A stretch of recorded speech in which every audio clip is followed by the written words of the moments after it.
Before we dive into today's topic, consider this strange truth. The most dangerous things in the digital world are not the ones you can see. They're not loud. They're not bright. They don't announce themselves with warnings or flashing screens.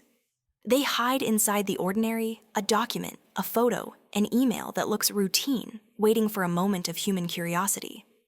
A computer virus is one of the smallest ideas ever invented. Yet it can bring entire systems to their knees. It has no body, no brain, no intention. And yet it behaves almost like something alive. It slips silently into our machines, replicates in the shadows, and transforms a single click into a chain reaction that can circle the globe. How do these tiny digital creatures actually work? Why do they exist? And how can something so small create effects so massive? Today, let's unravel the hidden world of computer viruses, how they spread what they do, and why understanding them matters more than ever. Most threats in the digital world aren't loud. They don't arrive with alarms. They don't smash your screen or shout warnings. Instead, the most dangerous threats are often tiny patterns of code, hiding quietly inside ordinary files, waiting patiently for the moment you click. A computer virus is one of the strangest inventions humans have ever created. It has no body, no consciousness, no desire. Yet somehow it behaves like something alive. It spreads, it adapts, it hides, and sometimes it destroys. How can a small piece of code, sometimes smaller than a digital photo, infect millions of machines, cripple global companies, and cost billions of dollars? To answer that, we have to understand the idea of a virus in the digital world. Not as a metaphor, but as a real mechanism, a tiny machine built out of logic instructions and your own computer's trust. Let's begin with the simplest question of all. What exactly is a computer virus? A computer virus is just a program. Nothing more, nothing less. It's not magical, it's not alive. It's a set of instructions written by a human telling a computer what to do. But unlike normal programs, a virus has two special abilities. It can copy itself, and it can spread to other systems without your permission. That's the entire formula. Self-replication plus unauthorized spreading. The story of computer viruses originally came from biology, from the idea of a parasite that needs a host to survive. A biological virus can't do anything by itself. It needs to hijack a cell, take over its machinery, and force the cell to make more copies of the virus. A computer virus works in exactly the same way. But instead of hijacking a cell, it hijacks a file or a program. Instead of rewriting DNA, it rewrites code. Instead of infecting bodies, it infects machines. And like biological viruses, computer viruses can be harmless, annoying, or devastating. This brings us to the next question. How does a virus actually spread? The truth is surprisingly simple. A virus almost always hides inside something else: a file, a macro, an app, a document. Think of it as a hitchhiker that needs a ride. It attaches itself to a host, waiting quietly for someone to run that file. When you open the file, the virus activates. It uses your computer's own processes, permissions, and resources to make copies of itself. It looks for other files to attach to. It sends itself across your network. It hides inside USB drives. It may even email itself to your contacts, pretending to be you. The moment you open the door, it walks right in, and it doesn't leave. Imagine you open a harmless-looking Word document someone sent you. Inside it is a tiny script. When the document loads, that script quietly copies itself into other documents on your computer. Then, those infected documents spread the script further. It's like writing your signature on every book you touch, except every book then writes your signature on every book it touches. This is how a small piece of code becomes a digital epidemic. But hiding and spreading isn't all a virus does. Alongside self-replication, most viruses also contain a payload. This is the part of the virus that performs an actual action deleting files, encrypting your data for ransom, logging your keystrokes, mining cryptocurrency, stealing passwords, modifying system settings, joining your computer into a botnet. Some payloads are tiny annoyances. Some are catastrophic. Some are invisible.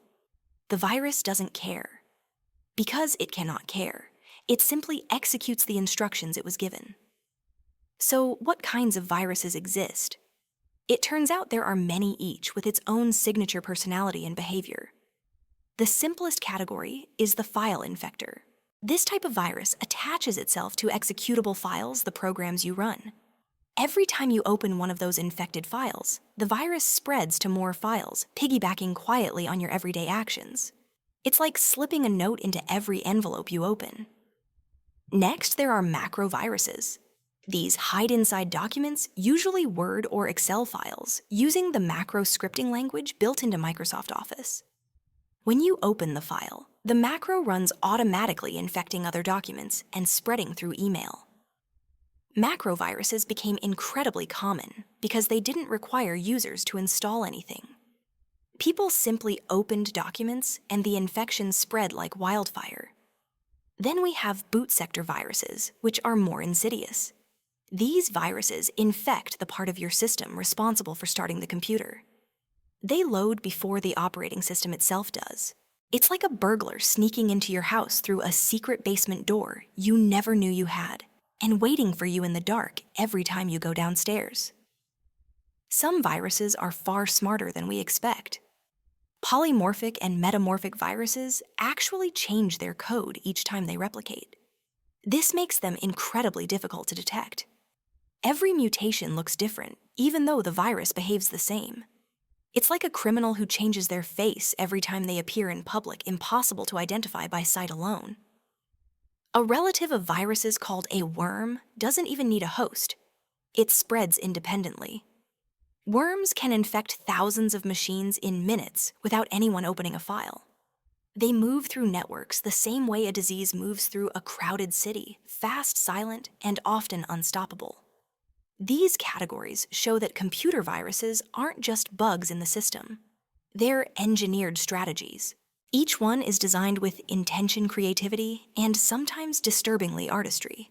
This leads us to a natural question. How do antivirus programs detect all this? At first glance, antivirus software seems magical. You click scan, and somehow it knows where the threats are. But the truth is far more methodical. The most basic method is called signature detection. Every virus has a unique fingerprint, a small piece of code or pattern that distinguishes it from other programs. Antivirus companies collect these fingerprints and use them to scan files. It's like police keeping a database of every criminal's fingerprint. If the antivirus finds a match, it quarantines the file. But there's a problem. Signature detection only works for viruses that have already been identified. If a virus mutates or is brand new, the antivirus might not recognize it. To solve that, antivirus tools use behavioral analysis. Instead of looking for specific code, they look for suspicious actions. For example, why is this program trying to modify hundreds of files at once? Why is it trying to send email without permission? Why is it altering the system's startup settings? This is like watching for suspicious behavior in a crowded room. You don't need to know a thief's name to identify that they're acting strangely. Another technique is sandboxing. A sandbox is a virtual room where the antivirus runs a suspicious file to see what it does. If the file behaves normally, it passes. If it tries to act like a virus, it gets blocked. These three methods, signatures, behavior, and sandboxing, make antivirus possible. But even they cannot catch everything, because viruses evolve. They change shape. They disguise themselves. They hide deep in system layers humans rarely inspect. Which raises another question. Why do hackers create viruses in the first place? The motivations are surprisingly human. The first is money. Many viruses are built to encrypt your data and demand payment. This is ransomware. Others steal passwords, siphon bank information, or run cryptocurrency miners in the background. Then there is control. Some viruses add infected computers into massive botnet networks of hijacked machines used to send spam-launch cyber attacks or manipulate online traffic. Then there is espionage. Governments and intelligence agencies use custom-built viruses to spy, sabotage, or steal secrets. These viruses are often extremely advanced, able to hide for years. And then there are the creators who simply do it for curiosity. Young programmers experimenting, hackers testing their skills, people who want to see if they can, and sometimes don't consider the consequences. A virus is in many ways a reflection of its creator's intention. Some are clumsy experiments. Some are malicious weapons. Some are accidental masterpieces of engineering. To understand how powerful these creations can be, consider a few real-world examples. In the year 2000, a simple virus called I Love You spread across the world. It arrived through email with a subject line people found irresistible. Inside was a script that overwrote files, stole passwords, and emailed itself to everyone in your address book. Millions of people clicked. Governments, corporations, and banks were overwhelmed. It was one of the fastest-spreading computer infections in human history. Then there was Stuxnet, a virus so sophisticated that experts believe it was created by nation-states. Unlike other viruses that stay in the digital world, Stuxnet reached into the physical world.